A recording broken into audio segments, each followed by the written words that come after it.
Imagine a world where pleasure was not just a desire, but a weapon, a tool to control empires, to break rivals, to seduce power itself. Ancient Rome wasn't just about gladiators and grand arenas. It was a civilization intoxicated by lust, luxury, and scandal. Behind those marble walls, desires knew no boundaries. From emperors to slaves, everyone played a role in Rome's most secret game. The art of seduction. These weren't simple affairs. They were wild rituals, forbidden passions, and shocking acts that could destroy reputations overnight. This was Rome's hidden heartbeat, a world dripping in opulence and danger. But what were these secrets? How far did Romans go in the pursuit of pleasure? Stay with me as we pull back the velvet curtains and walk into the most intimate chambers of the ancient empire. What you are about to hear will change the way you see Rome forever. In Rome, intimacy wasn't just about love. It was politics. Every touch, every whisper was a move in a dangerous game. Senators kept lovers to win favors. Generals seduced wives of rivals to gain power. Even the emperors weren't immune. Take Emperor Tiberius, who turned pleasure into an empire of its own. His private villa on Capri was rumored to be a paradise of indulgence, where every fantasy, no matter how shocking, was fulfilled. It wasn't just about lust. It was about domination, about bending others to your will. In this world, pleasure and power were twins, feeding each other, growing darker with every whispered secret. And in Rome, secrets never stayed buried for long. Imagine entering a banquet hall shimmering with golden lamps, the air heavy with the scent of wine and roses. At first glance, it seems like a feast, but these gatherings were far more than meals. Reclining on couches, guests indulged in grapes, honey cakes, and pleasures that blurred every boundary. It was here that orgies unfolded like theater, with actors, musicians, and even poets fueling the night's intoxication. Masks hid identities, but not intentions. These nights were wild, dangerous, and unforgettable, moments where morality was left at the door. Everyone from senators to slaves could be part of this carnival of flesh, as long as they knew how to play. Rome's rulers lived in a world beyond restraint. Caligula, infamous for his madness, turned his palace into a den of excess, where the line between love and cruelty vanished. He hosted public spectacles of intimacy, shocking even the boldest citizens.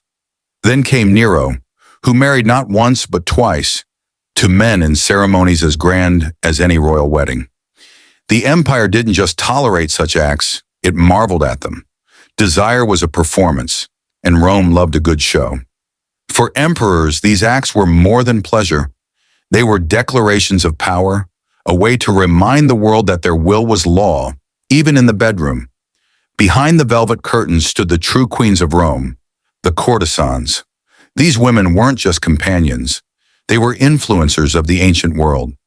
Some came from noble blood, others from slavery, but all shared one thing, the power to make men bend. They learned poetry, philosophy, and the art of seduction like a craft. A single night with them could cost a fortune, yet men risked it all for their touch. They were the hidden players in Rome's political theater, pulling strings with a smile and a whispered promise. In their arms, senators lost their reason, generals their honor, and sometimes even emperors lost control. But in this world of desire, obsession was a silent predator.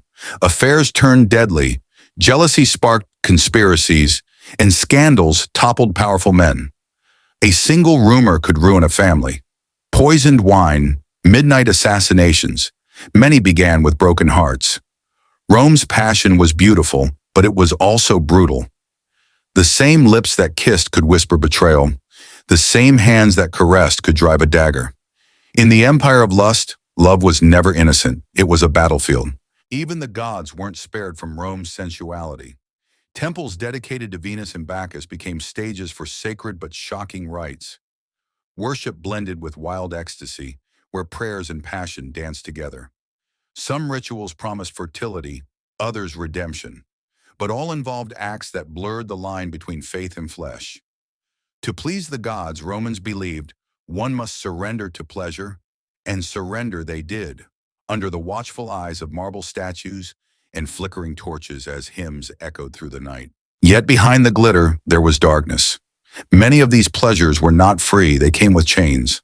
Slaves captured from distant lands were forced into lives of submission, their bodies sold as property, their will stripped away. In Rome's pursuit of ecstasy, many paid with their freedom, even their lives. This is the side history often hides, the price of pleasure written in silent suffering. It's a truth that makes Rome's glory both dazzling and cruel. Historians still debate. Did Rome's hunger for pleasure lead to its downfall? While armies battled at the borders, the elite drowned in luxury. Lavish feasts, endless orgies, rivers of wine.